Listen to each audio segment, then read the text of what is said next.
Message from Starfleet Command, top priority.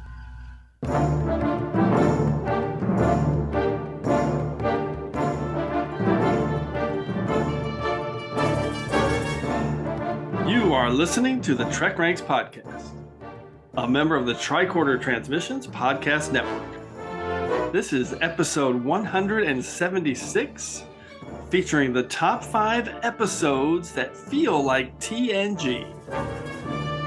Welcome, Star Trek fans. I'm Jim Moorhouse. I'm the host of the TrekRanks podcast, and tonight we are finally revisiting a series we began on TrekRanks more than 3 years ago, way back on episode 98, which is about 80 episodes ago. And I honestly, when we did top 5 episodes that feel like TOS, I didn't really think we were going to make it into a series. I wasn't sure how far we could take it. But at least tonight, we're doing top 5 episodes that feel like TNG. There are definitely a lot of tones and styles for TNG that we see replicated in other series. So I think this is going to be a fun one. And for this great topic, we have 3 guests joining us this evening. First up, he's back for the 26th time, hailing us from Federation News Network as host of Weekly Trek, Mr. Alex Perry. Welcome back, Alex.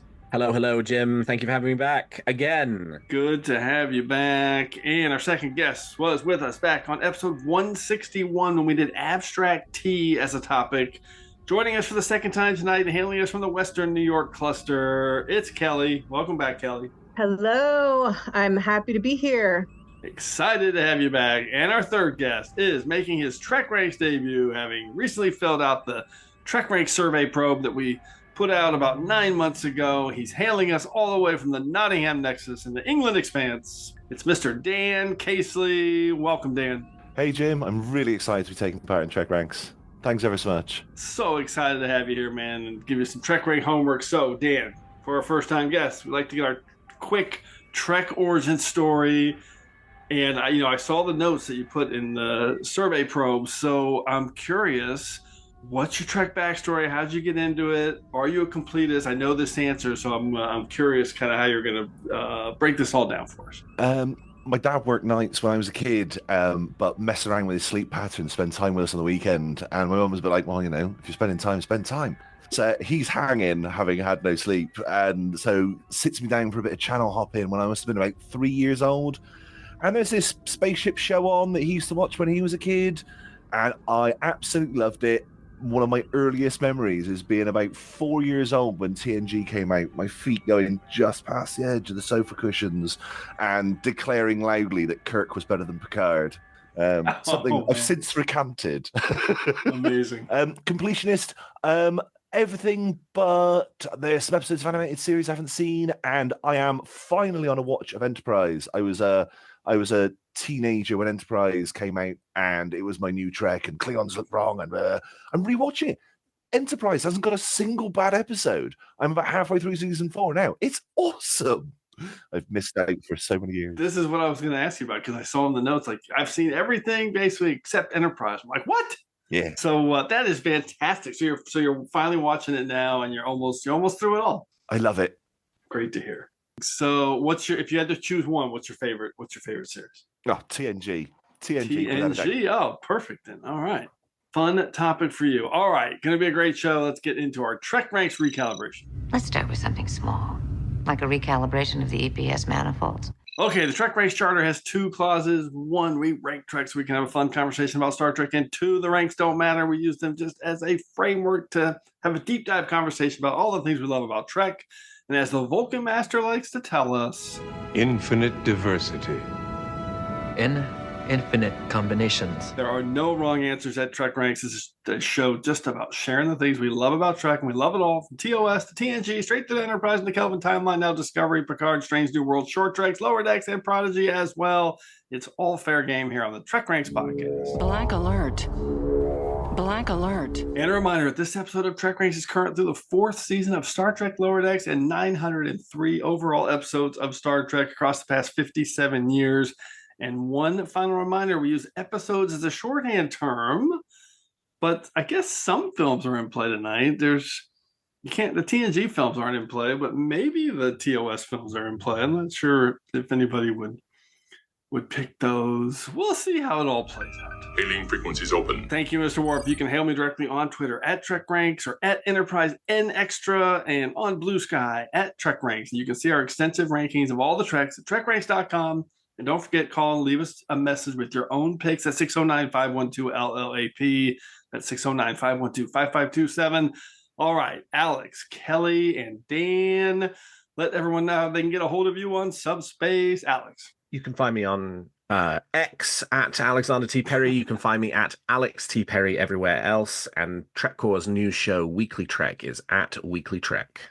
Did you just say X, Alex? Man. Yeah. I know. I figured I was starting to try and Wow. All right. Kelly, how about you? I am at Plus the Magic on Twitter and Blue Sky. Love it. And Dan, how about you? I am Fishbowler on the platform formerly known as Twitter, FISHBOWLER. Fishbowler, very memorable. Okay, I think we're ready to run a diagnostic cycle to get into this show. Computer, run a level 2 diagnostic. So really quick, this episode topic is obviously pretty simple, but I did want to highlight one thing, which is the reason we're doing this episode now. This is episode number 176 of TrekRanks, which is the exact same number of overall episodes of TNG, the most episodes of any incarnation of Star Trek. So in honor of that, I figured this would be a good time to resurrect this topic. And just in case you're thinking, hey, wait, there's 178 episodes of TNG. Well, they're not, okay? Encounter at Farpoint is one episode. All Good Things is one episode. We can argue about that later. It's the only way to count episodes. Check out our list, TrekRanks.com. Anyway, 176 episodes of TrekRanks and also 176 episodes of TNG. So that's pretty cool. And what does a TNG episode feel like? Well, let's get into our Prime Directives and see what everyone says about that. Do they know about Prime Directive? They know everything I know, sir. And you're about to know everything we know about our Prime Directive. So, Alex, we're starting with you. How did you define your Prime Directive and finalize your picks? I actually found this quite difficult. If you episodes that feel like TOS, easy peasy. Episodes that feel like Deep Space Nine, easy peasy. Episodes that feel like TNG. I had to sit with this one for a while. And, I sort of came up with some qualifying criteria for episodes that I thought felt like TNG. That included things like episodes with low or no stakes, episodes that feel comfortable, episodes that end with a big speech, episodes about how superior Starfleet is, and episodes about a group of very smart people being very good at their jobs. And so with those in mind, I sort of went through and pulled out a bunch of episodes. I then also decided I didn't want to get cute with it. There's a very cute version of this. Maybe someone's done it where it's like, I'm going to use rejected TNG scripts that showed up on other shows. And of course, those feel like TNG because that's what they were written for. I decided I didn't want to do that. I didn't want to do These Are the Voyages, because it's sort of is a TNG episode. So I went with episodes that felt like they fit one of the criteria that I named and were authentically TNG without necessarily sort of being TNG. Okay, that was quite. Read off that criteria list again. How many were there? 5? Yeah, 1, 2, 3, 4, 5. Yes, episodes with low or no stakes, episodes that feel comfortable, episodes that end with a big speech, episodes about how superior Starfleet is, and episodes about a group of very smart people being very good at their jobs. That is super specific. I love it. So is it? It doesn't have to be all 5. Okay, you don't have one of each. Yeah, those are the 5 ways you correct. Find those, okay. Those were my 5 criteria that I was like, I am looking for episodes that fulfill one of these criteria. Cool. Okay, that is fantastic. Kelly, how did you try to break it down? Well, I started by trying to decide what the TNG feel meant to me. And I had a hard time describing that. Now, of course, when I hear Alex describe it, yeah, that's exactly what I was going for, but I could not get it. That's why he's the professional here. It's pretty good. But, so for my Prime Directive, initially, I thought it was going to be a challenge for me to find 5 good examples that just had the feel, I think it's just a feel. Once I started brainstorming, I had so many and I wasn't sure how to pare it down. So I decided to only choose episodes where I could make a clear parallel to a corresponding TNG episode and not just ones that felt like TNG because I had so many of those. So that guided me, making sure I had a partner TNG episode for any of the episodes that I picked. A partner TNG episode that had either a similar theme, a similar concept, or, something that just made it partner up. Perfect. I'm glad you reminded me of that, because I meant to say in the Diagnostic Cycle that we're also in the picks. Everyone's going to pick a corresponding TNG episode to generally kind of help frame their pick as well. Okay, so that's not dissimilar to how I did it as well, Kelly. So how about you, Dan? Your first Prime Directive. This is a tough one. Straight away, first rule was don't do the biggest cheat of all, because what feels like TNG is one of the 176 episodes of TNG. True. So those were out straight off. I started thinking about kind of, well, what doesn't feel like TNG? And it's quite easy to name things. In the Pale Moonlight, I couldn't make an argument that says that feels like TNG. Right. So then I started going, well, if you avoid those and you avoid the things, so I decided to avoid anything in Picard, especially season 3, where kind of going like, you are paying tribute to TNG intentionally.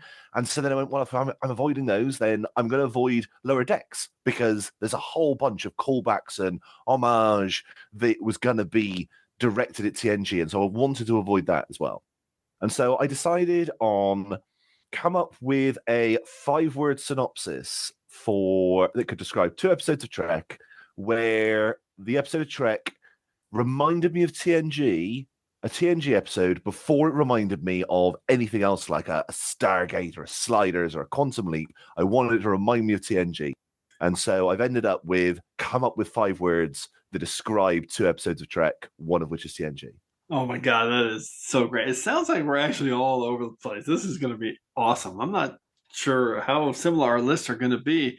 So yeah, when I started, I guess I was calling it, I'm not sure what I didn't call it cute, what Alice called it, but I definitely started the process and was like, oh, I'm just going to look at all the early season episodes from like Deep Space Nine, Voyager, all these reused TNG scripts.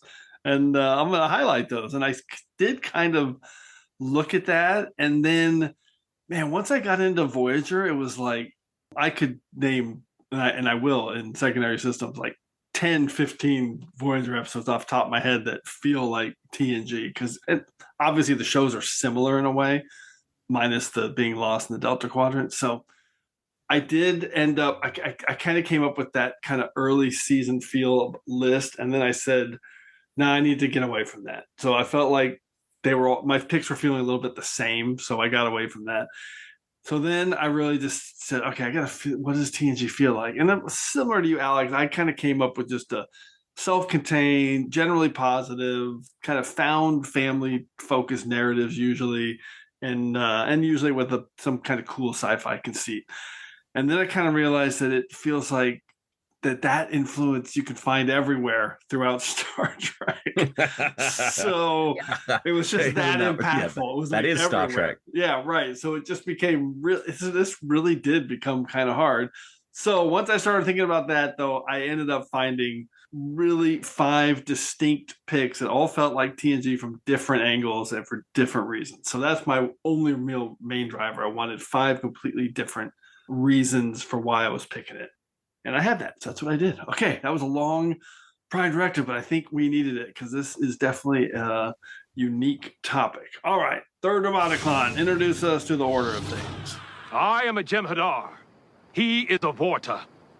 It is the order of things. Thank you, third Demoticon. You do not feel like TNG. As always, we'll start with a 5-word summary and a hashtag to tease their pick, and then we'll each reveal our episodes that feel like TNG choices and the reason we're highlighting it. We're also each going to pick a TNG episode to correspond with that non-TNG episode.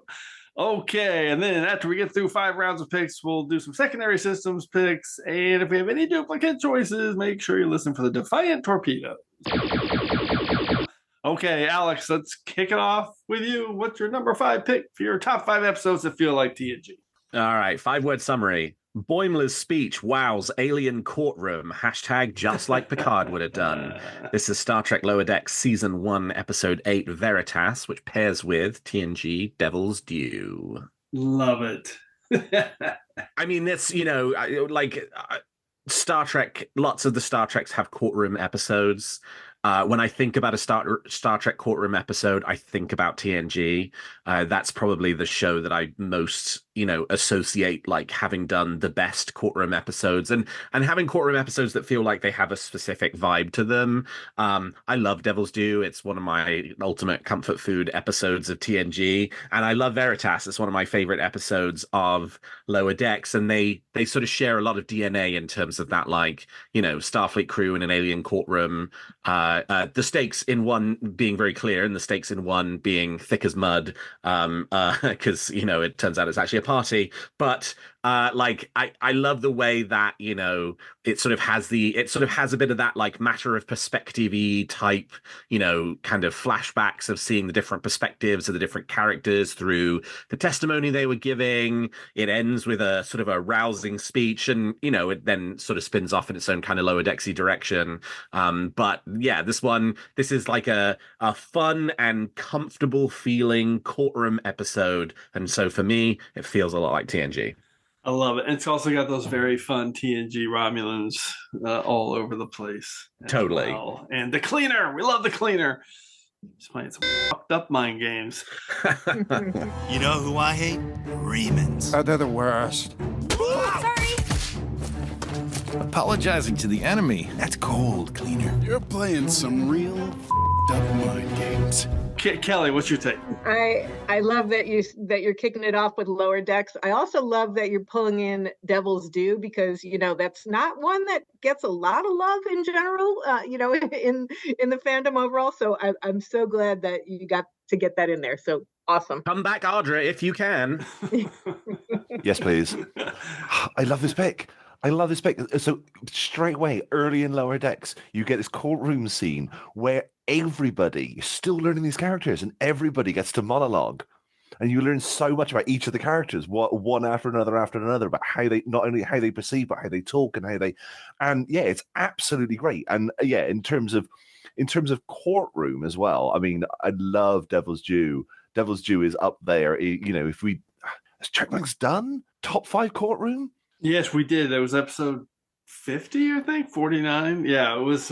It's been a while, but that was a fun episode. I wonder if anybody chose Devil's Due. I'm gonna look it up. They should have. I don't think they did. Well, then they were all wrong.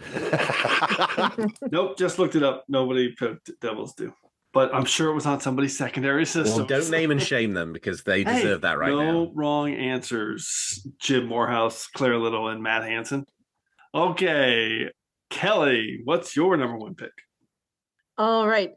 Well, for my number 5, we're gonna stay on the courtroom, the courtroom angle here. 5 words in a hashtag: to the stars through hardship. Hashtag what if the law is wrong? And it's Strange New Worlds, season 2, episode 2, Ad Astra per Aspera.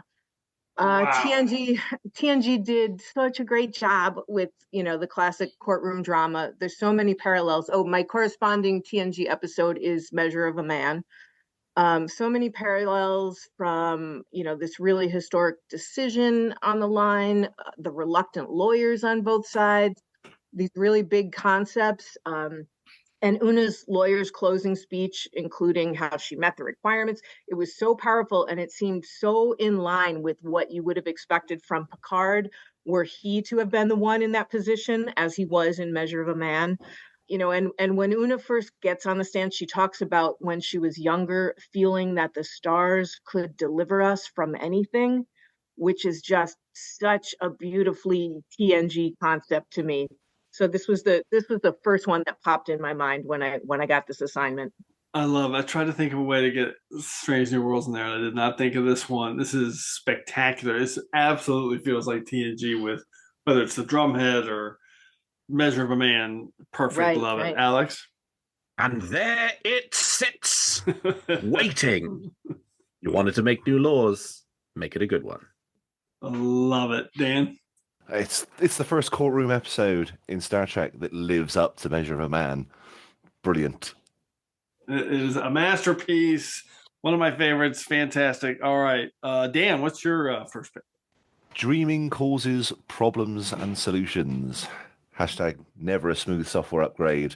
I picked Voyager Season 6, Episode 4, Tinker Tailor Dr. Spy, and tied it to TNG's Season 7, Episode 6, Phantasms, where your characters are dreaming and it immediately causes problems for the ship and then also leads to the solution.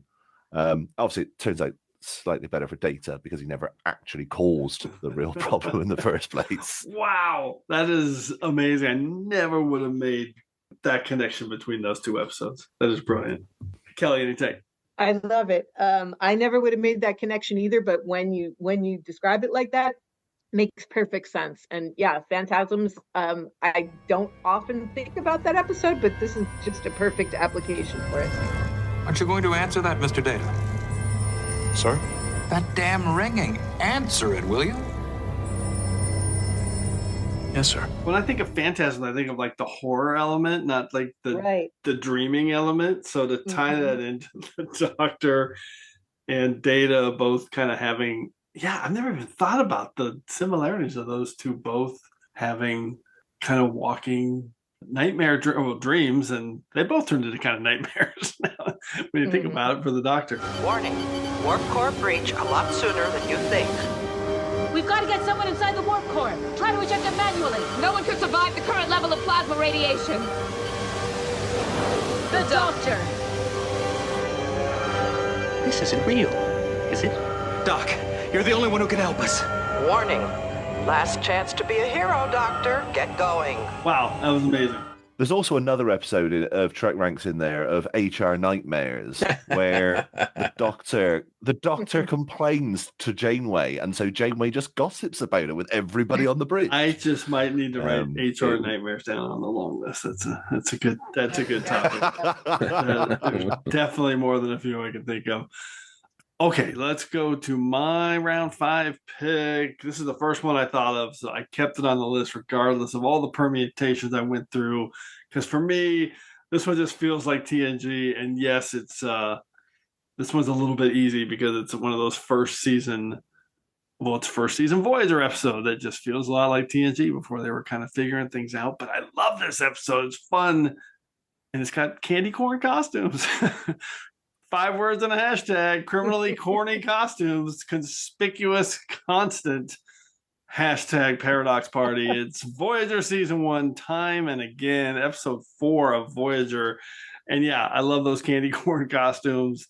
And I always think of this episode as Voyager's kind of like first real standalone episode, because for me, Caretaker and Parallax are like, they're as connected to me as, best of both worlds and family in some respects, because Parallax just really picks up right where Caretaker left off and had a lot of interesting things to say about them adjusting to life in the Delta Quadrant. Whereas this one is like, hey, we're on our journey and here's our first big adventure. And it feels like TNG because it's actually got a decent little time paradox going on. I like the mystery that they set up. The production is a little bit chintzy, but I think that makes it more endearing somehow. They actually filmed this at the Tillman Water Reclamation Plant just from a different angle, so it doesn't look like Starfleet. And I love that the 70,000 light years from home, and basically the first humans they find have funny hair and funny clothes. And this is actually a Michael Piller script, which I was surprised when I looked that up. But for me, the strength of the episode is the time paradox. I really think it's well done where they kind of end up, we caused this whole planet to explode, and here's how we avoid it. So I like that, and I feel that I'm picking We'll Always Have Pairs because of the Mannheim effect and the way those time parallels are bouncing around. But you also have time squared, you have cause and effect, time zero, even all good things. So there's a bunch of TNG episodes that fit. Alex, what's your take? Jim, you've missed a very important way in which this feels like an episode of TNG.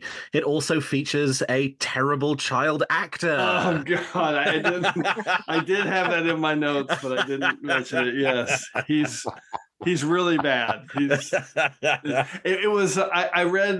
was reading some notes on this in one of the books, And the note was, the challenge with the child actor syndrome is when you start actively rooting against the child actor. Yeah, right. He said that really hurt the story because everyone was like rooting against this kid. I'm like, yeah, I get it.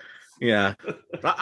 I like the episode except for that, which is true of so many of TNG's kid episodes. Yeah, exactly. Like Imaginary Friend. Kelly, what's your take? I love that. I love that you picked this. The costumes are just amazing in this. It's one of the things I remember the most. And, it's so, and I don't know if this will mean anything to either Alex or Dan, but I'm sure, Jim, you remember, I call these the 70s Burger King uniform. Oh, there you go. I mean, it's such a 70s Burger King uniform look. I also remember, for whatever reason, Janeway's hair in this episode. I know, they went through a bunch of trials with what kind of hairstyle she would have. And for whatever reason, in this episode, her hair was kind of fancy. And for the hair and the Burger King uniforms are what stands out most for me. But yeah, definite TNG feel for sure. Oh my God. The Burger King uniform thing, I never made that connection. I always just call them candy corn. So that's another it's layer. That whole Burger King color scheme from the 70s. Love it. Yep. Another great layer. And I'm so bad. I never noticed Janeway's hair. So I can't even remember it being fancy.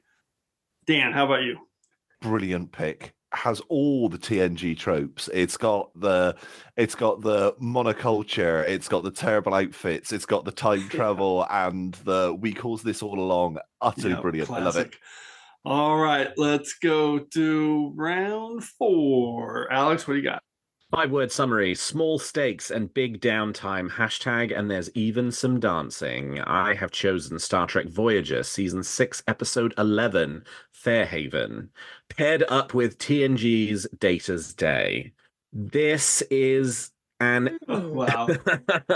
I mean, this is like, I really wanted to find an episode that like had almost no stakes connected to it, because we love no stakes Star Trek episodes or very low stakes Star Trek episodes, and Data's Day is always the one that gets like put to the forefront of that list of there's just no stakes. Yeah, there's a little bit of like something at the end. Some days you get the bear and some days the bear gets you, but right, like the sort of Romulan plot of Data's Day doesn't matter, just in the same way that the like whatever the big the sort storm of like, coming in, the big storm, yeah, like they just reroute power a little bit, the ship shakes and the episode ends, right? Like that's like that is the culmination of the stakes of this episode. What it's really about is focusing on the crew in their downtime. Now, granted, it's a shared downtime versus Data's Day that was more of you seeing the crew in different sort of doing their own thing.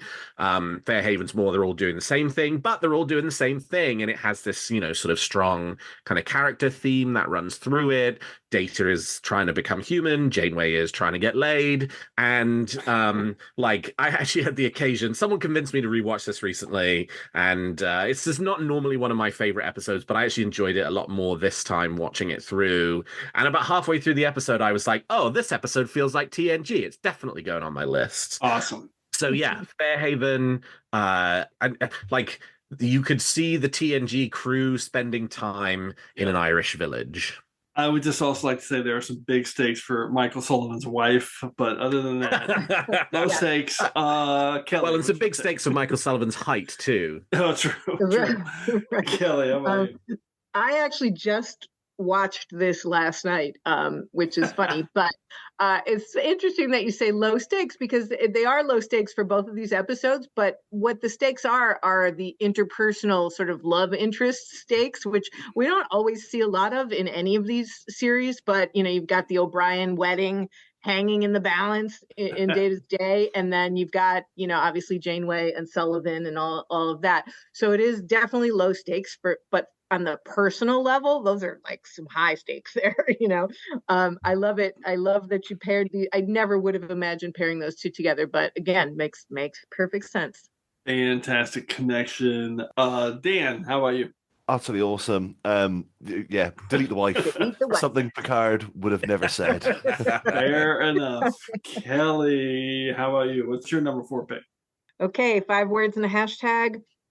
Away mission with the captain, hashtag 0G is fun, and it's Voyager Season 6, Episode 20, Good Shepherd. Yes, I love that. Pairing it up with the TNG episode Lower Decks, obviously. I know, obvious similarities here, but I really think Good Shepherd works well with, Voyager's premise, and it has such a Lower Decks feel.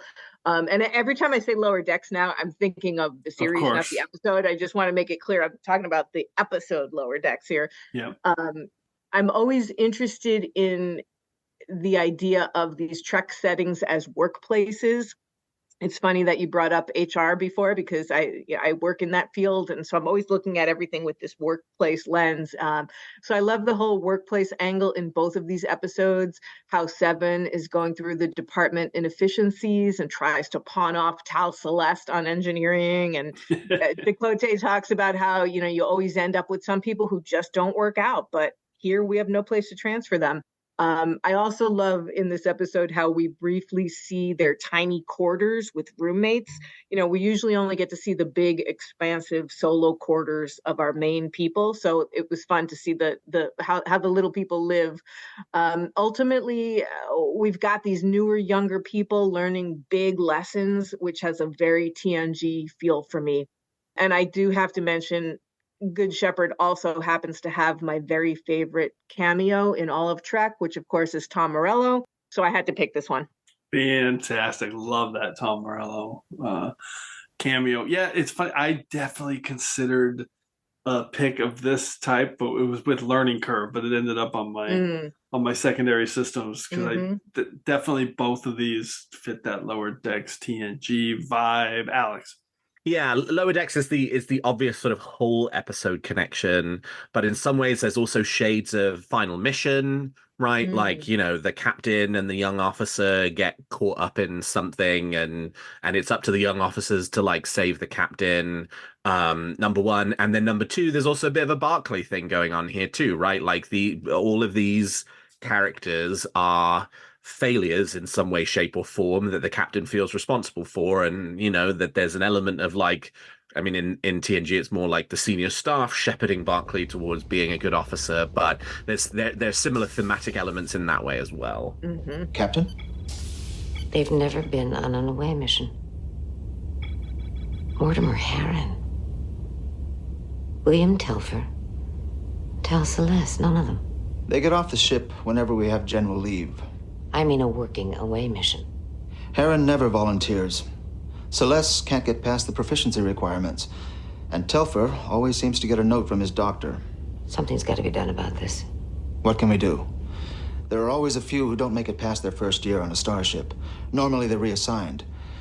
But in our case, maybe we should relieve them of duty and let them pursue their own interests. It certainly wouldn't hurt general efficiency. They aren't drones, Chakotay. We can't just deactivate them. Is the Delta Flyer ready? Flight checked with provisions for a 72-hour away mission. What have you got in mind, Captain?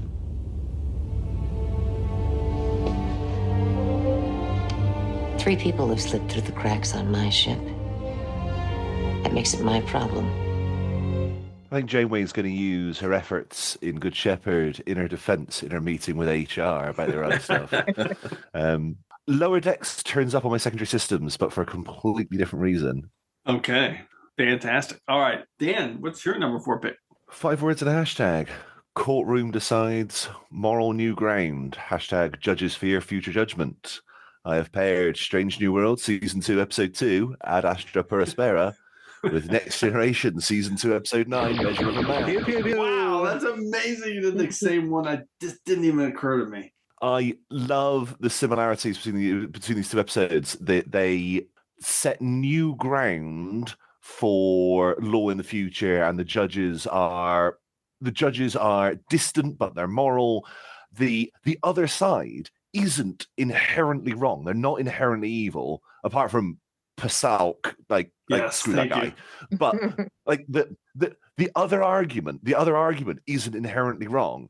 And so then it's just a series of speeches and then a great decision, and then ends with conversations between the crew. The only difference between the episodes is that at the end of it, Data doesn't get a hug, and and Una does. They're great episodes. Yeah, that's an interesting angle. And when you also think about the fact that this didn't establish any kind of change in terms of the Federation, how they approach genetic manipulation, because it was still pretty much illegal for another 200 years. Very, very individualized solutions. Yes. For a couple of centuries. Alex, Kelly, any other thoughts on Ad Astra Prospera? Yeah, that last point is the I think the sort of the way in which these two episodes connect really strongly is it's like the way out is you develop a single solution for a single person, but the episode is not saying with one, and which I think is actually like it's a good thing, right? Like they're not saying, oh, this is so easy that one courtroom will solve this big societal question, but it sort of raises some of the themes and says this is hard and there's more to come, and there's more to come for both of those two issues: genetically manipulated people's rights and artificial life forms' rights. Yeah, good point, because artificial life forms still had a lot to to fight for following Measure of a Man. Ooh, Picard season 1. Yep, exactly. Kelly, any final comments? Just on that same token, that it's the individual solution.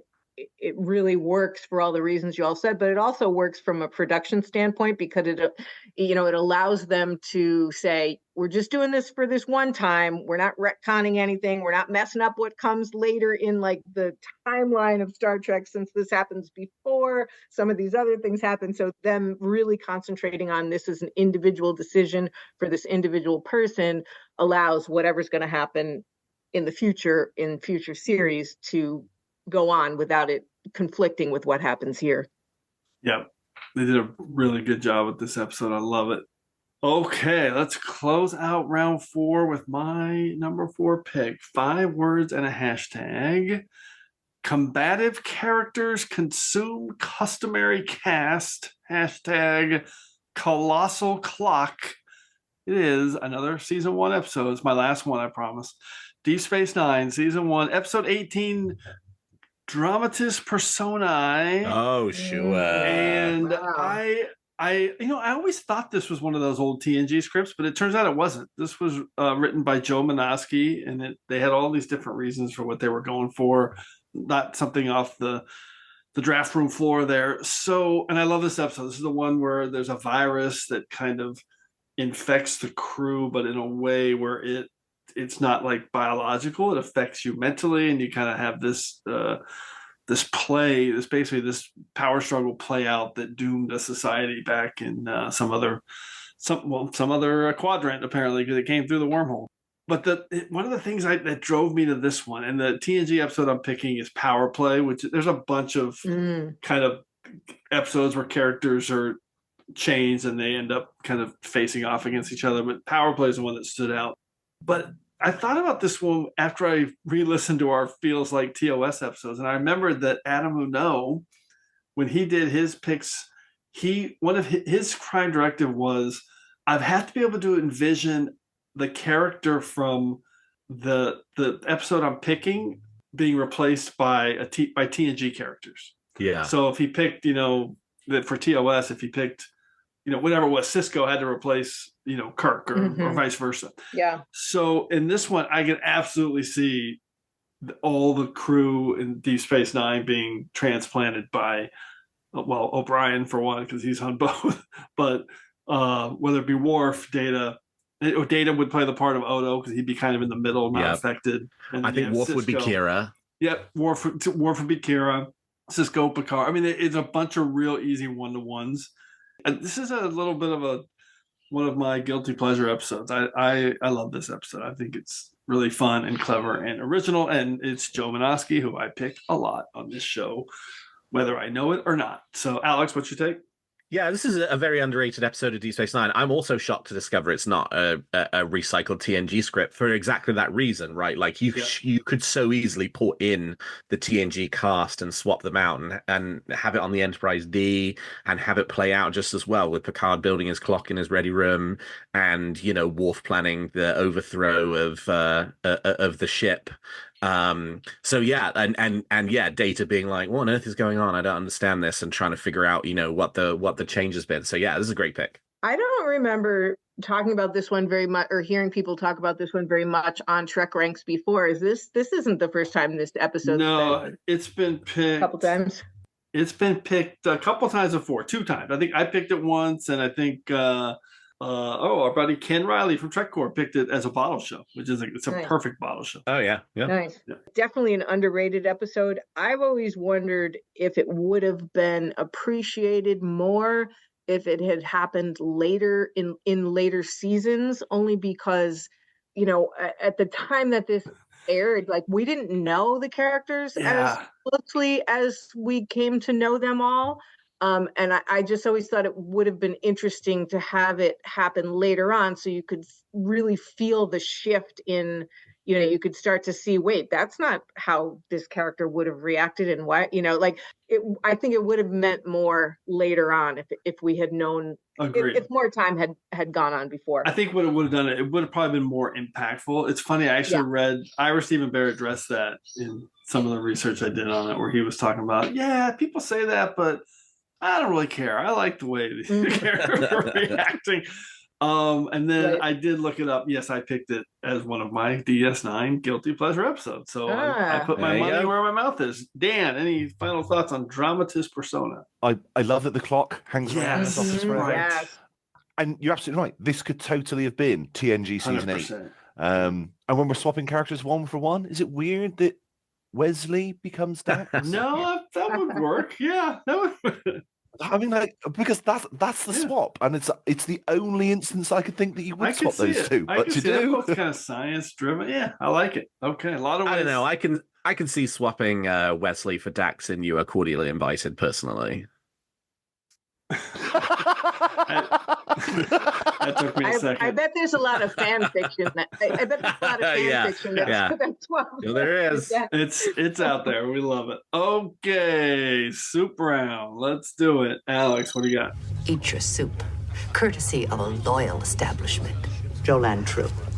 All right, power up the defiant torpedoes. 5-word summary. Foolish characters, actually important. # big holodeck mood. This is Star Trek Voyager, Season 6, Episode 4, Tinker Tailor, Dr. Spy. But I took a different approach. I paired it with Hollow Pursuits, the third episode TNG, third season TNG episode. So I went more with the with 2 angles. One, the sort of like holodeck fantasy angle. In one, it's Barclay programming his holodeck fantasies. In the other, it's the Doctor having fantasies that can play out on the holodeck. But the other angle I went with was, both the Doctor and Barclay are set up throughout the episode as being the fools of the episode, right? Like the Doctor with his stupid fantasies that get out of control, and Barclay with his, holodeck fantasies that get out of control. But actually, in the end, both are critical to the resolution of the episode's plot. So yeah, and it's just one of those ones where it's like it's sort of it feels comfortable, like there's just it's fun, it's a little out there. So yeah, it for me felt very much like an episode of TNG. I'm blown away how you guys both kind of narrowed in on this one and came up with those angles. This is not one that occurred to me, but both of those make perfect sense. Fantastic. Any other thoughts on Tinker, Tenor, Doctor, Spy, Kelly? Pairing it with Hollow Pursuits makes me realize it's such a great thing that these episodes give credence to the importance of fantasy, and people or holograms or whatever the case may be, need to have that kind of release, and they need to have that avenue for creativity and for expressing themselves. And I didn't really think about that until you paired it together that way. So I think that's a great choice. Yeah, I completely agree with that. Any HR challenges with the holodecks, Kelly, that you see? Dan, what's your take? Confession, I made the same pairing and then switched it. Perfect. That's amazing. That's amazing that you both of those. And by the way, there's the Barclay, obviously the Barclay Doctor connection too, from the way that they're connected throughout the series. Yes. Nerd point on Tinker Tailor, Dr. Spy. We see texting for the first time in Trek, don't we? Where the doctor, go away. The doctor's getting text messages from Seven. Resist. Do we only see that again in we Nemesis? see it in Nemesis. Well, for sure in Nemesis. I guess that was after. Yeah. I wonder if there's any other. I feel like there's another one we're not thinking. I believe there's also one where in Deep Space Nine where Bashir puts go away on a pad and hands it to Dax, and then she disappears. I can't remember the exact episode, but I vividly remember that moment. For sure. Okay, I love that pick, and I love that episode. Kelli, what's your number 3 pick? Okay, 5 words in a hashtag. Best arms in the quadrant. Hashtag holodeck saves the day. And it's Voyager Season 3, Episode 12, Macrocosm. Oh, my God. Pairing this so good. Yes. Pairing this with Starship Mine. Of course. As soon as you said it, I was like, this is... Macrocosm has always felt like a TNG episode to me. The actual stories here between Macrocosm and Starship Mine are totally different. But the idea of the captain, especially alone, having to take back their ship, being absolutely badass the whole time, these seem super well matched to me. And they both have Tim Russ, so there's that too. They both have Tim Russ. That's an amazing and obvious connection. Yes. Somehow, in my long list of Voyager episodes, I did not have Macrocosm written down. Macrocosm feels like every series of Star Trek in some way or another, because there's always that point where there's the one-on-one captain showcase. This is perfect. Alex, what'd you take?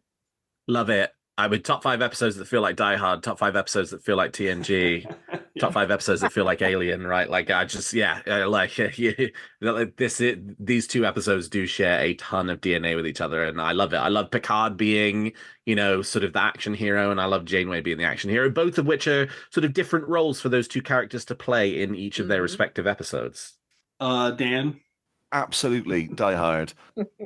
Enough said. Fantastic. Okay, excellent pick, Kelli. All I can think of is Janeway's arms right now. Just yeah, me too. Where's the gun show? All right, let's go to Dan. What's your number 3 pick? 5 words in a hashtag. Cybernetics calls crisis of confidence. Hashtag imperfect machines. I've paired Voyager Season 6, Episode 9, The Voyager Conspiracy, with Next Generation Season 2, Episode 21, Peak Performance, where in both cases, you get the cybernetics and the crisis of confidence that comes when it lets you down. You could totally see Seven's downloading of the logs and interpreting the information totally being Data 100%. In Season 8 of Next Generation and having exactly the same problem. 100%. All right, read your 5 words again. Cybernetics cause crisis of confidence. So good. Hashtag imperfect machines. That applies to both. Oh my God, I love that. What a correlation. 2 of my all-time favorite episodes. Alex, how about that connection? It is possible to make no mistakes and still lose. Yeah, I love it. I love it. Great pick. Yeah, and with the way, Voyager Conspiracy is just massively underrated overall episode. So fun. that actually would have been a good one for watch it again for the first time. Actually, it's not. That's a good one for can rewatch it a million times and never get sick of it, because it's always so twisty and clever. Kelli, what's your take? Again, this is a pairing that I never would have considered, but makes perfect sense. Voyager Conspiracy and Peak Performance are both on my top 5 lists in their respective series, and I love them both so much, and they are so rewatchable for me. I will watch either one of those episodes any day of the week. I never thought about them in the same kind of, paired together like that, so love it. Yeah, I'm absolutely the same. Will rewatch any time. I love that it's also good for a Trek trope as well. Throughout the Berman era, you get your superhero characters, your Odo, Dax, Data, Seven, Doctor. As soon as they have been built up enough, you get an episode that knocks them back down a peg and goes, no, they're fallible. It does. Yeah, that's another great. Listen. Well, we're gonna end the Soup Round Voyager run right now, because that was 3 straight Voyager picks.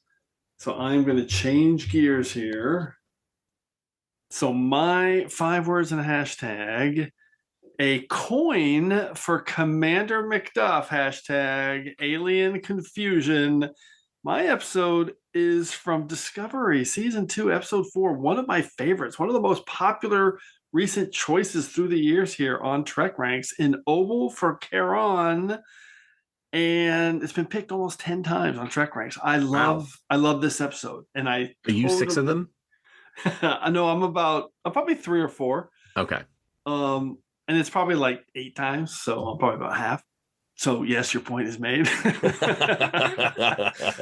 But yeah, when I see the episode I'm conflating it to 100% is Conundrum, where you've got both characters kind of get disconnected, confused in terms of communicating. So obviously in Conundrum, everyone's got amnesia, and in An Oval for Charon, there's everyone, they can't communicate because of the universal translator going down.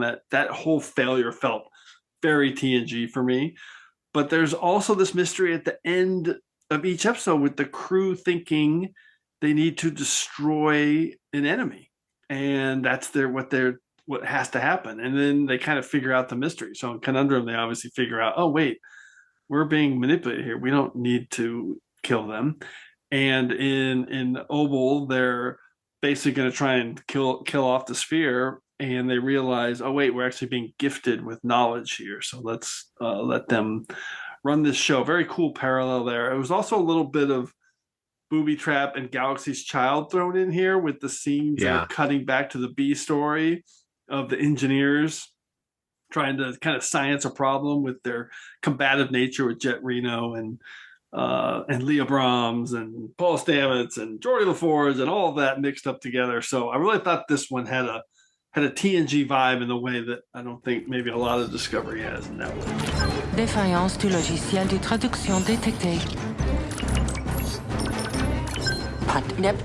Annulazione motore ausiliario azionato. Solo ponte. Confirmed. Did it work? Yes. I can understand you. I still can't read my controls. I think this is Tausedian. Am I the only one who bothered to learn a foreign language? I have localized the backup bridge translator. For the time being, everyone who speaks Earth English can communicate. Love it. Great pick. I think it's great too. I tried really hard to get one of these episodes on my list, and I couldn't. I just couldn't make the connection, but you just made the connection beautifully. Yeah, I really, this one really spoke to me. Dan, any take on this one? That is a great match. I absolutely love it. And Conundrum, infinitely rewatchable. Yes, yeah, of course. I mean, I will always fully admit that the first time I watched, I didn't even notice Commander McDuff. I just thought, he's just some other guy here. Cool. Okay. It was a little different. We were watching it in, 1990. And then at the end, I'm like, oh my God, what an idiot I am. Okay, let's go to round 2. Alex, what do you got? All right. Colorful costumes and wacky locales. Hashtag crew out of their comfort zones. This is Star Trek Deep Space Nine, Season 4, Episode 10, Our Man Bashir. Yes. Which I am pairing with TNG's Cupid. In one, the TNG crew, inhabit the Robin Hood stories and feel a little out of place. In Our Man Bashir, Julian Bashir and Garrick inhabit James Bond, and wacky hijinks ensue. And there are stakes connected to it, right? Q being Q, and then the rest of the DS9 senior staff, having their personalities and memories erased from the computer. But yeah, like it's fun. It's holodecky. It's sort of like, there's also a Fistful of Data's vibe to it as well. Actually, that's maybe that's a better pairing than Cupid, as I think about it. Like, just that idea of we're on the holodeck, something's gone really wrong, and the only way to beat it, actually, forget that. Screw Cupid. It's a Fistful of Datas I'm pairing it with, because we're on the holodeck. We need to fix it. And the only way out is through. The only way out of the story is to inhabit the character you're playing and play it through properly, not like taking the tech your way out of it.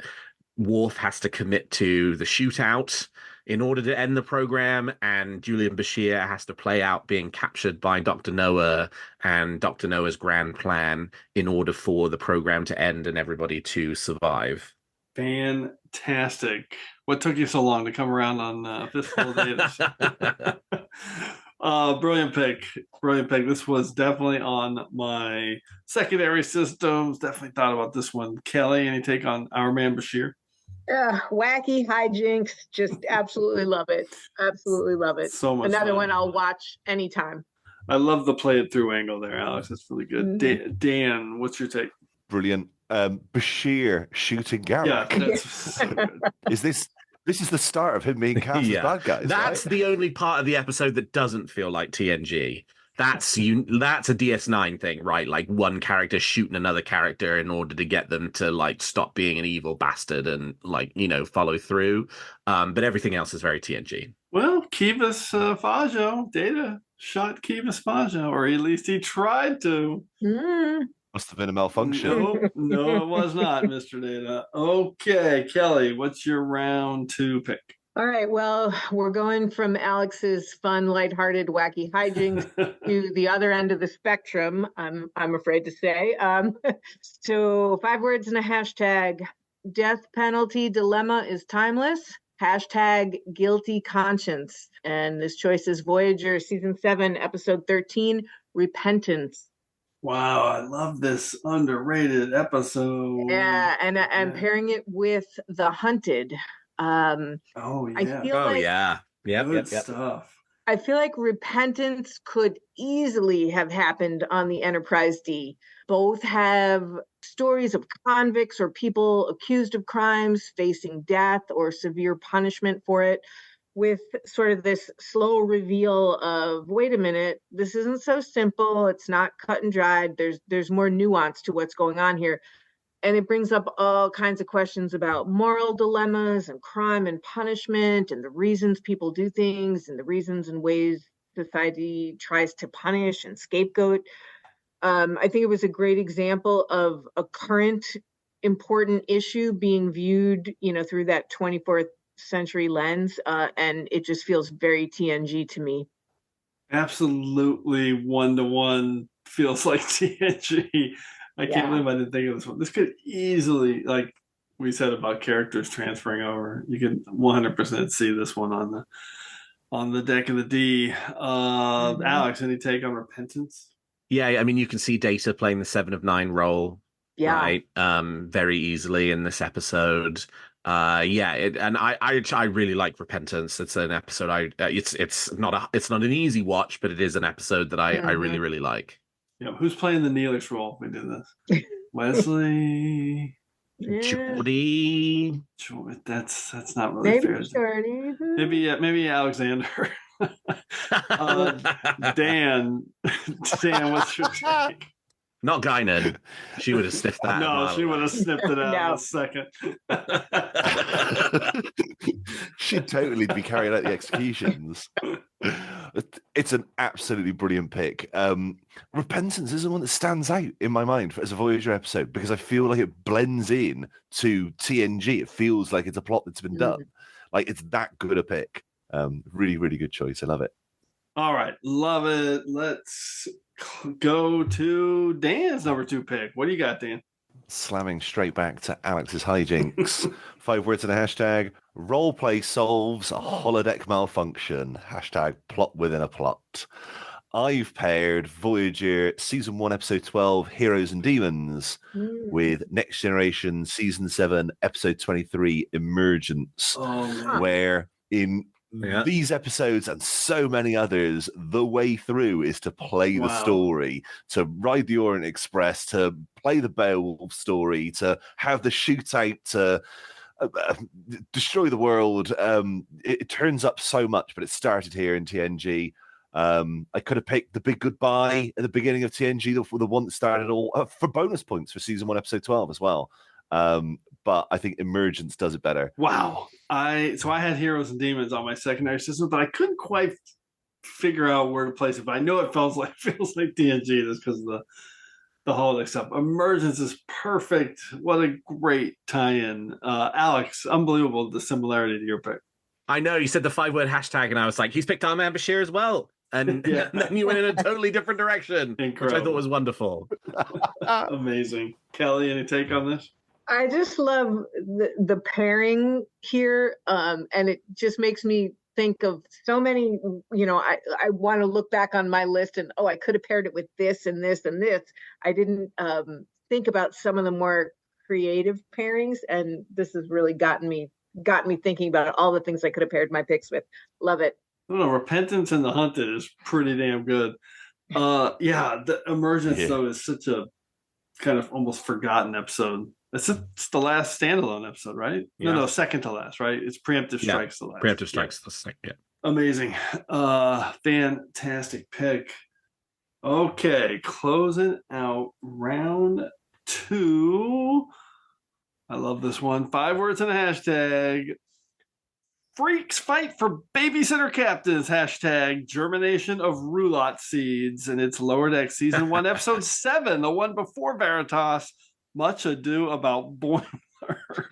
And I love this episode. And there are 3 TNG-like storylines. I mean, and this is a little bit of an homage to TNG, like you said, Alex. I mean, the whole series is, but this one is just hits a home run. They've got the replacement captain, and the tie-in episode is Chain of Command with a little dash of Encounter at Farpoint.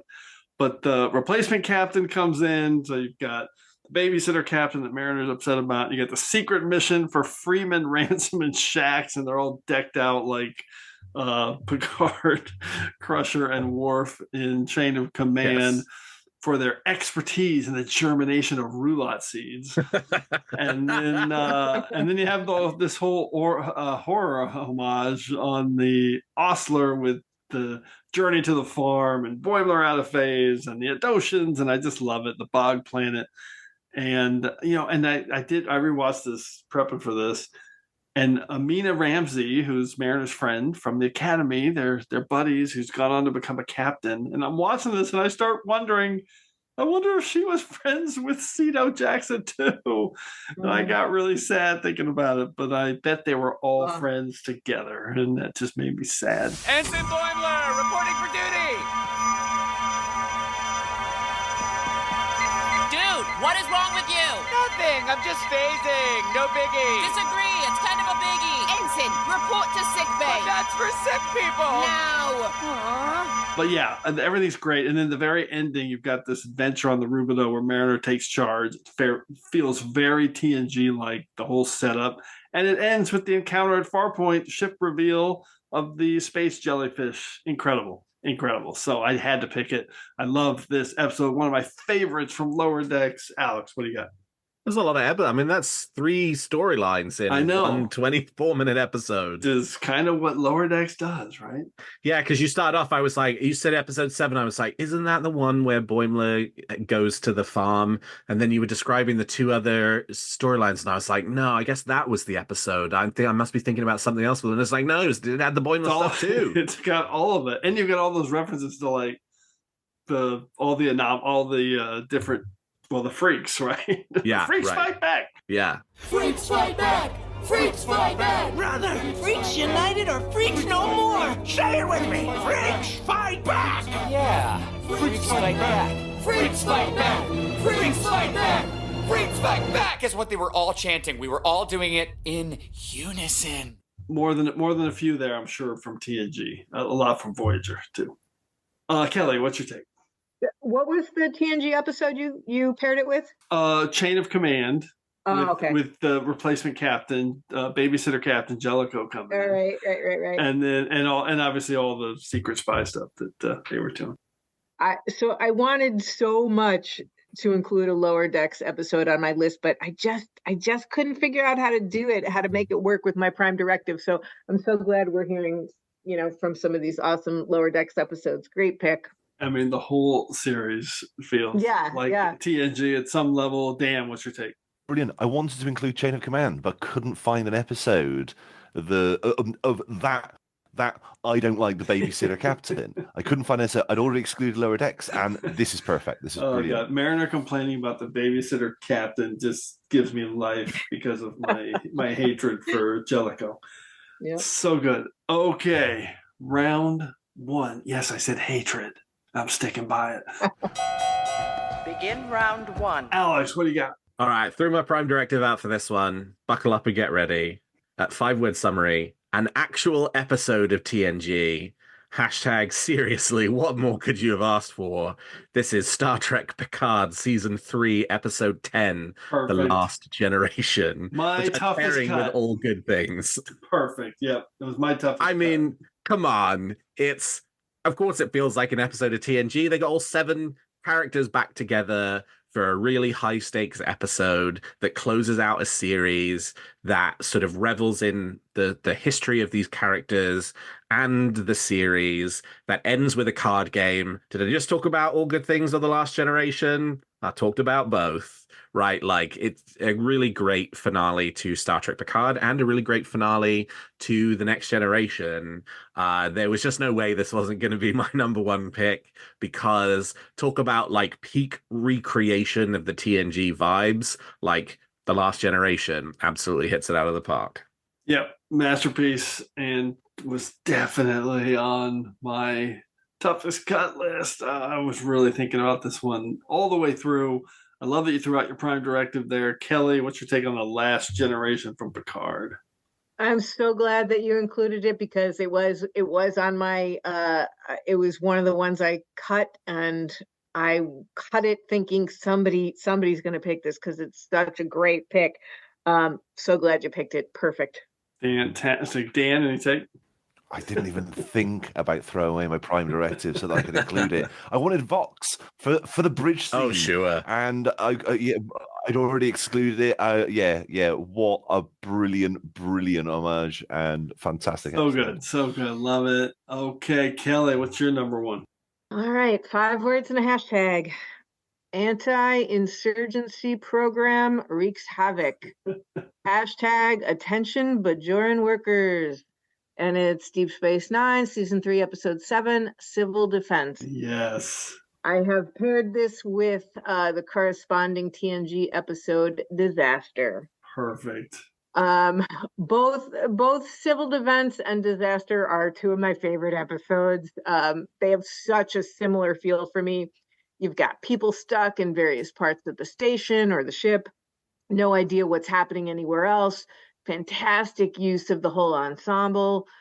Even some parallels with like the young people in both episodes. In Disaster, you had the kids with Picard, which didn't always work, but you had the kids with Picard that are insisting on going ahead together as a team and defying his instruction to leave him behind when he breaks his ankle.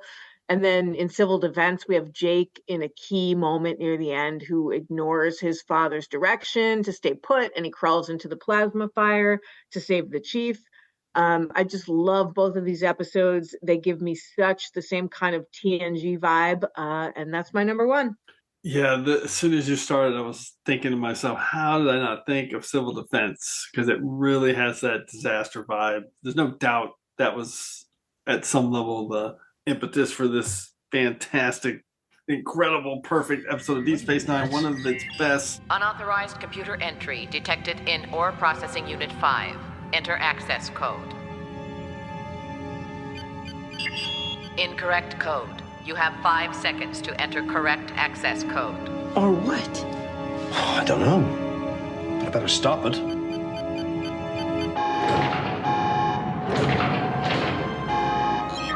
Warning. Worker revolt in progress in Ore Processing Unit 5. Security countermeasures initiated. Alex, any take on Civil Defense? I love this pick. And some of the resolution too, right? The sort of like the people on the bridge or in ops being like, we just gonna have to kill everybody? Is that like we have to leave everybody else for dead? Is that the only way we can do this? And then one of the other sets of characters, it's Data and Riker in Disaster, and it's Cisco and O'Brien in Civil Defense, who are then like, no, we're the closest, we've got to get there and figure it out and fix it and make it happen. And and then the sort of tension builds up as they work towards fixing it by the end of the episode. I love it. At first I was like, I don't know that this feels like a TNG episode. And then when we got to talking about like the different characters stranded in different places, I was like, of course it's a TNG episode. Yeah. How could it be anything else? It's perfection. Dan, what's your take? I had this exact pairing on my list. It got dropped to secondary systems at lunchtime today. I absolutely love this. I love it for all the reasons Kelly said about the ensemble, the drama created in the most basic of ways. Remove the parents. The commanding officers are pushed somewhere else. You cut off communication as well. It's just such a perfect pairing. I love it. Is. It's, I don't know. I feel like we're doing an episode of Snap Trek all of a sudden. This is yeah, right. This is so good. This is great. Okay, Dan, what's your number one pick? I couldn't not pick this one. Time loops whilst disaster repeats. Hashtag again and again and again. Discovery season 1, episode 7. Magic to make the sanest man go mad. Of course. Paired with Next Generation season 5, episode 18. Cause and effect. You've got sneaking information between the loops. You've got some of the loops being played for laughs. What's happening? You've been cheating. Passing notes in class to save your friends. Well, whatever you think you've come up with, I'll find a workaround. I'll keep resetting time until I do. Nobody beats mud. This was the first thing I thought of when you sent me the topic, and it remained number 1 all the way through. You hear this a lot on TrekRanks, but how did I not think of that one? I'm utterly embarrassed with myself for not having thought about that. That is, at the time it aired, it was like, this is great cause and effect version of Discovery. Absolute perfect correlation. And listen, Discovery, Magic to make the sanest man go mad is so good. Just gets better and better as the years pass now from, I guess, 2017 when it dropped. So incredible. Alex, what's your take? I'm just ashamed at myself for not having thought of it, especially since having just referenced Snap Trek. They not only did that exact pairing once, they did it 2 times. That's right. They did. Kelly, any take on this one? Just amazing pairing there. Cause and effect, one of my very, very, very top. It's a guilty pleasure one for me. Again, I will watch it there's not a lot that I won't watch at any time, but I will watch that anytime. And it was on my secondary systems. I really wanted a Discovery episode and I just couldn't make it work, but I'm so glad it was here because it was on my secondary. Yeah, spectacular. Abandon ship! Repeat! All hands! All hands, abandon ship! Yep. All right. Stop doing impersonations, Jim. No, never stop. Okay. All right. Go further. 1. Here we go. So the final pick. I love this pick. So I am throwing out my Prime Directive as well, and I am doing a production pick. So this is from a production angle, less than it. I mean, there's some story elements too, but this is really about the production angle. So I like this one. Number 1, 5 words and a hashtag. Dynamic denouement drives dramatic developments. Hashtag doppelganger cliffhangers. And my pick is Voyager season 3 cliffhanger Scorpion. And its correlation to Best of Both Worlds. It's actually amazing when you really break this down, that both of these cliffhangers occurred at the end of the 3rd season. Introduced major changes for the series and franchise. Both are widely hailed as the best of the series. I mean, Scorpion debatable. There's a few other high, but it's right up there, right? Top 2 or 3. Best of Both Worlds is pretty much unanimous. Brutal long cliffhangers, both written by the showrunners. Just exact same timeline. It's always been a thing in my head to think that Voyager came along and did the end of season 3 and hit a home run exactly the same way Next Generation did it about 7 years before. What if I made an appeal to the devil? This one just stood out to me as there's just too much of a correlation there. Scorpion feels to me like Best of Both Worlds. It always has, just in terms of how it's remembered and how it's appreciated in terms of the franchise Star Trek Voyager. So another Voyager pick. We're going to close it out with Scorpion. Alex, what's your take? God, I love Scorpion so much. It's so good. It's such a great episode. And obviously Best of Both Worlds is a masterpiece as well. But yeah, Scorpion is one of those episodes where it just, it just absolutely stands head and shoulders above so much of the rest of the show and is easily within Star Trek's very best episodes ever. Yes, absolutely. And it's just the fact that they're on the same timeline, and that anytime one of these follow-up shows could hit a home run the same way the previous shows did, like whether it's Next Generation and all they did to kind of emulate TOS, and for Voyager to have this success just blows me away. Kelly, what's your take? Amazing pick. I love how you took the production angle on it. The season 3 cliffhanger, so good. Well done. Work as one mind. No, that wasn't the agreement. The neural link is temporary. You will not be damaged. I don't care. I prefer to communicate verbally. Thank you. Your primitive communication is inefficient. On the contrary, we work better with our individuality intact. Surely we've proven that to you by now. Irrelevant. You must comply. We must do nothing. Tell your drone to remove the transceiver. What about choosing a representative? A single Borg we can work with and talk to directly. Elaborate. You've done it before, when you transformed Jean-Luc Picard into Locutus.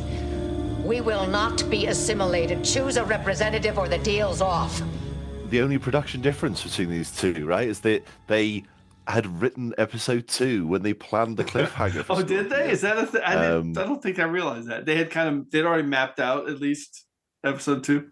Yeah, absolutely. Yeah, they already had Jerry Ryan for a oh, well, of course they had that. Whereas, yeah, duh. Yeah, of course. Yeah. Whereas Best of Both Worlds, they did the cliffhanger. I went, right then, we better write the second card half. even coming back. Yeah, no, good point. That's a different. Yeah, I didn't even mention the Borg angle of both, of course. The fact that Scorpion's introducing the Borg too. Oh yeah, of course. I mean, both of them and the way it changes the series, incredible.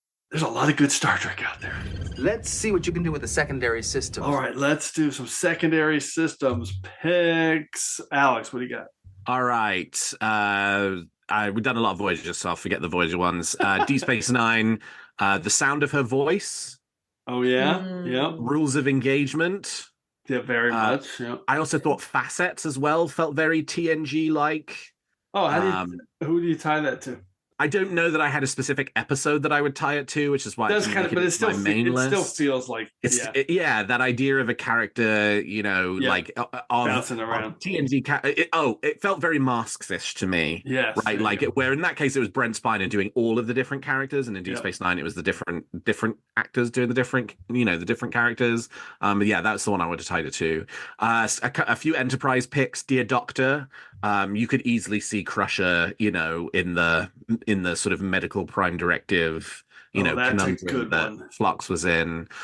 Singularity, in the same, TNG crew goes crazy in the same way that the Enterprise crew goes crazy, and they all get obsessed about, stuff in the way the Enterprise crew does. Twilight, which had a very, I think I partially want to say it was parallels or the Inner Light that I kind of wanted to tie that to. Maybe Yesterday's Enterprise. Yeah, Yesterday's Enterprise would be another good one. Wage Douche from Lower Decks was another one. That was on my list, and then I took it off because I couldn't quite find a TNG episode that I really wanted to pair it with. Yeah. And then one more Discovery to throw on the table, Unification 3. I could very much see Picard doing the scientific trial subplot of that episode. Love that. That's another good Discovery. I tried to think of some Enterprise ones and I just came up with nothing. Those are good ones, especially Dear Doctor. It's very TNG-esque. Totally. Kelly, what do you got? I had a lot of Voyager ones, way more than I anticipated, but just for a few notable ones here. Discovery, magic to make the same is paired with cause and effect, like we already mentioned. Yeah. Enterprise, home.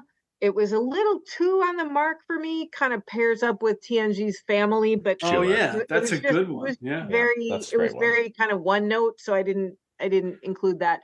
Voyager's critical care. I really tried hard to get that to work for me, and I couldn't do it. But I love that one, and it really felt TNG to me. Voyager's Innocence.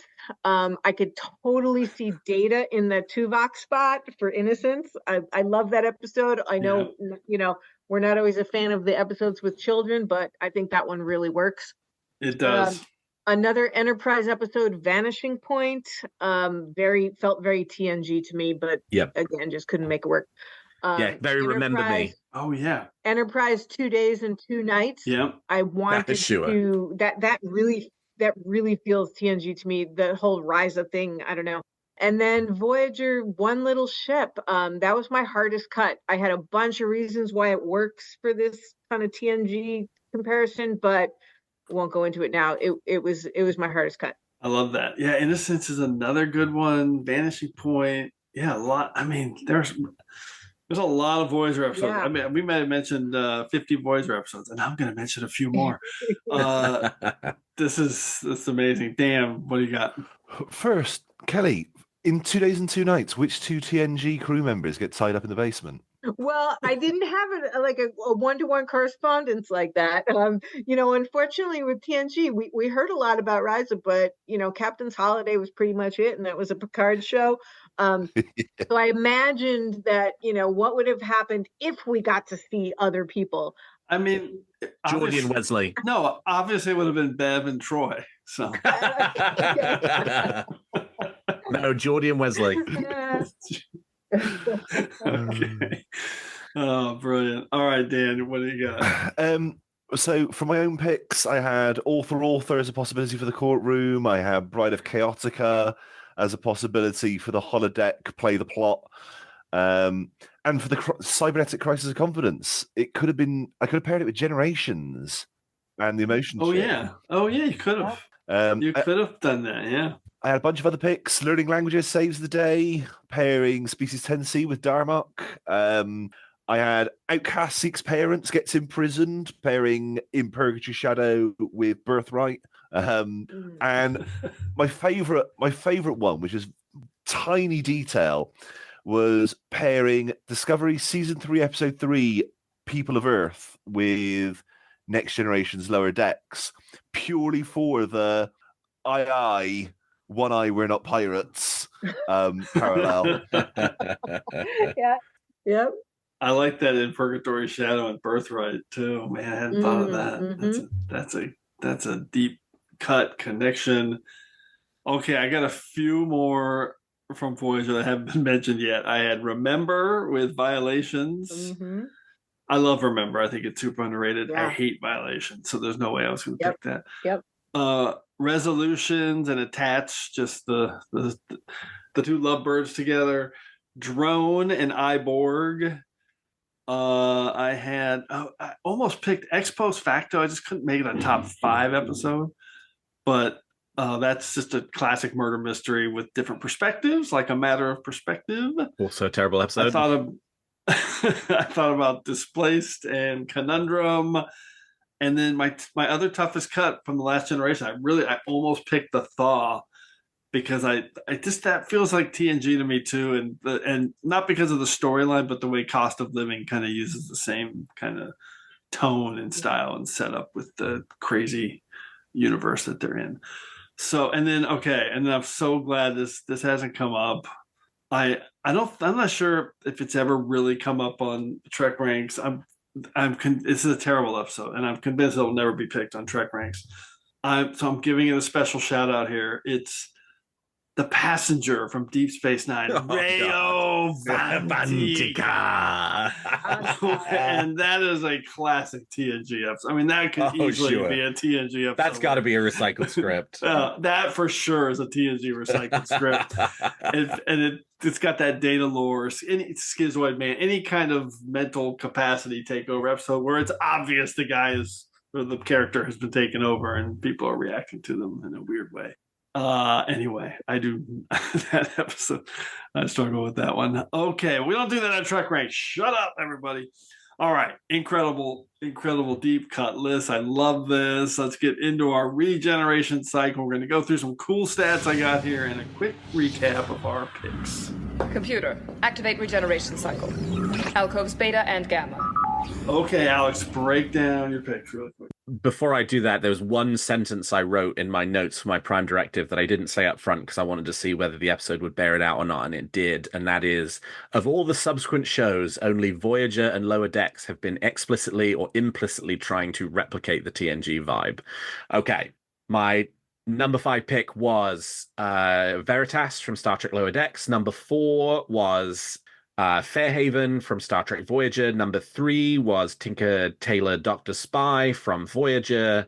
Number 2 was Our Man Bashir from Deep Space Nine. And number 1 was The Last Generation from Star Trek Picard. Okay, well, I'm glad you set that up for us with this, because we'll be doing our Voyager count during the recap. So you had 2 from Voyager and then 1 from Lower Decks, Deep Space Nine, and Picard. Kelly, what's your breakdown?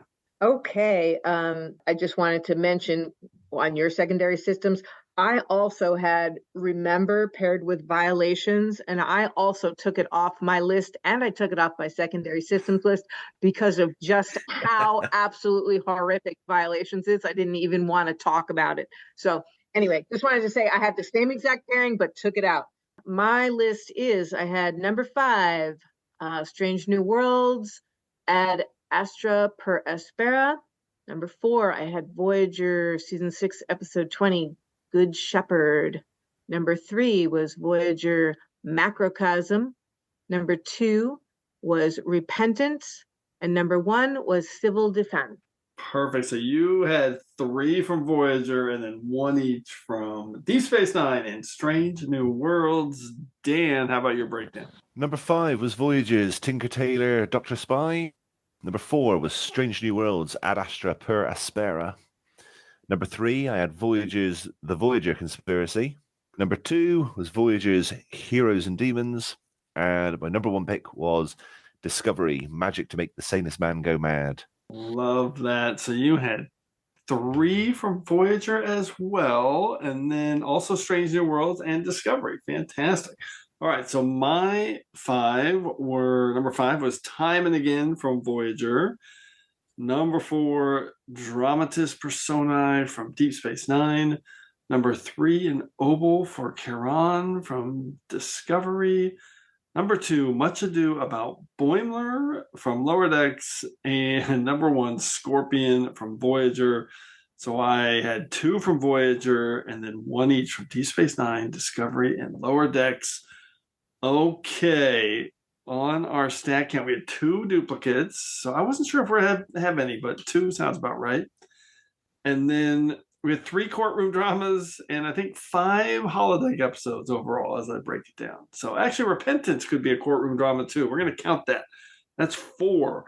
Okay, so that is, yeah, that's a great break. And then here's the spread is amazing. So I kind of knew Voyager was going to be a focus, but not at this level. This is amazing. There was 1 episode from Picard, 2 from Discovery and Strange New Worlds and Lower Decks. So a lot of new Trek represented there with 7 overall picks.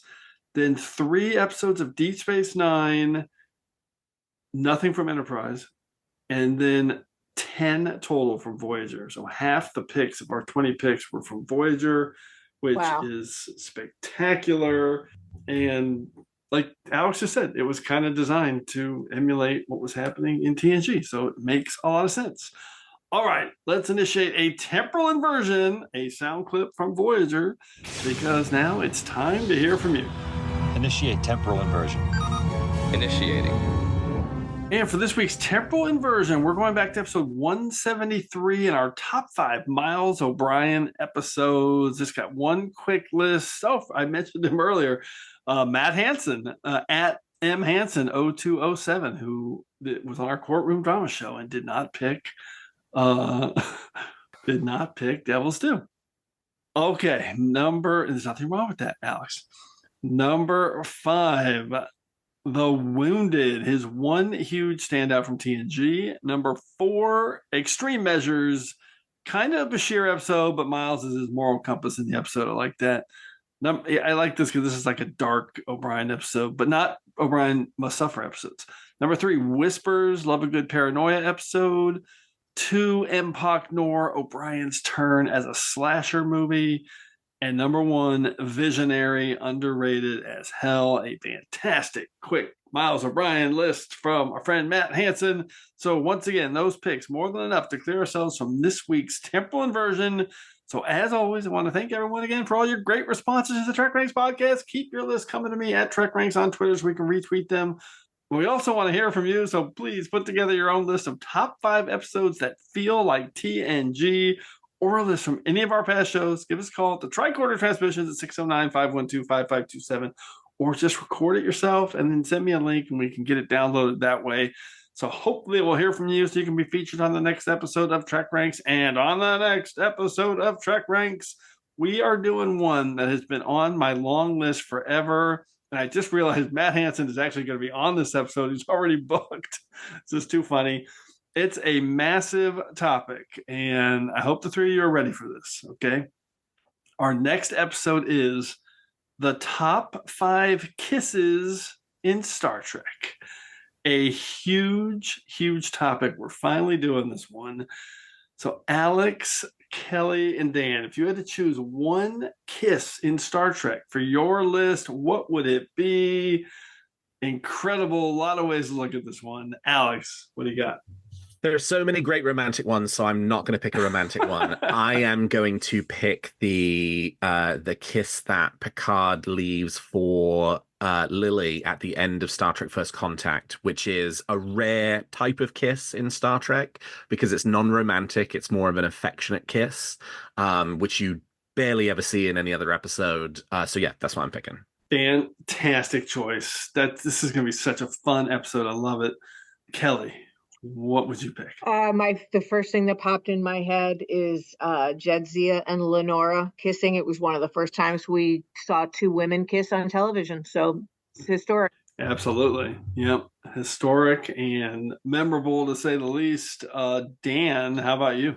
I can't think of the episode. The first kiss that pops into my head, there's a hug between Ben Sisko and Jake, and he hugs him and gives him a kiss on the top of the head, and I can't think for the life of me where that's from.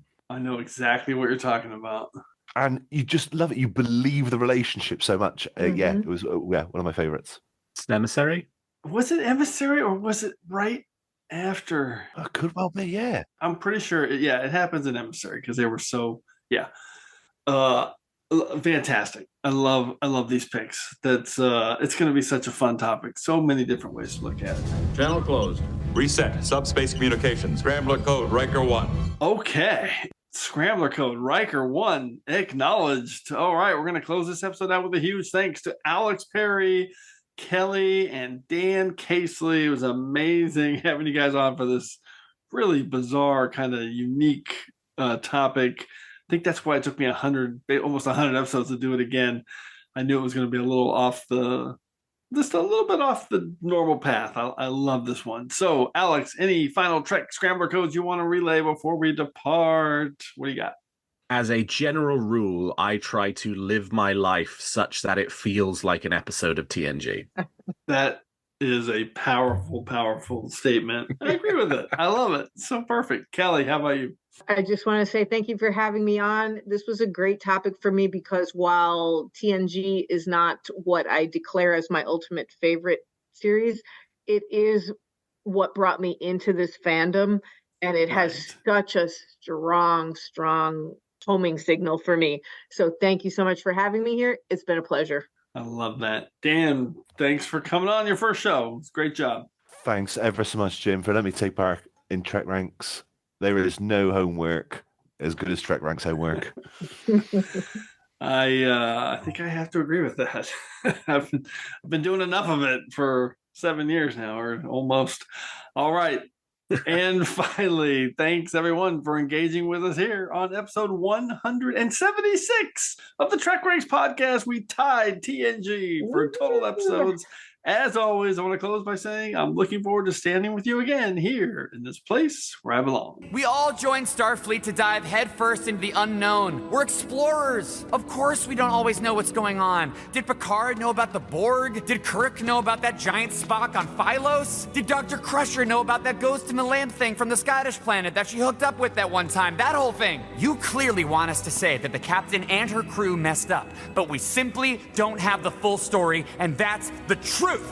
Whatever they did, I guarantee you it was all for good. You have shown no evidence that they're guilty of a crime. In fact, I find you guilty of trying to take them down with this sham of a trial. Drumhead!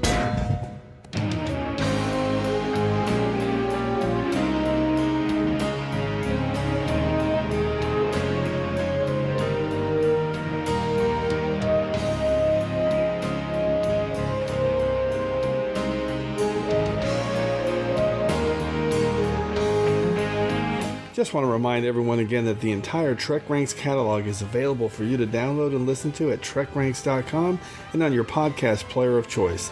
Our episodes never get carbon dated, so check out the topics you've missed and maybe just want to listen to again over at TrekRanks.com.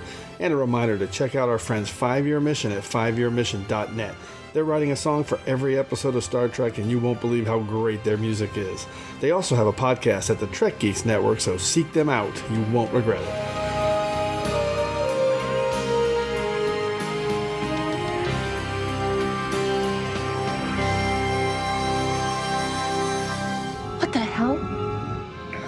Bajoran workers, your attention, please.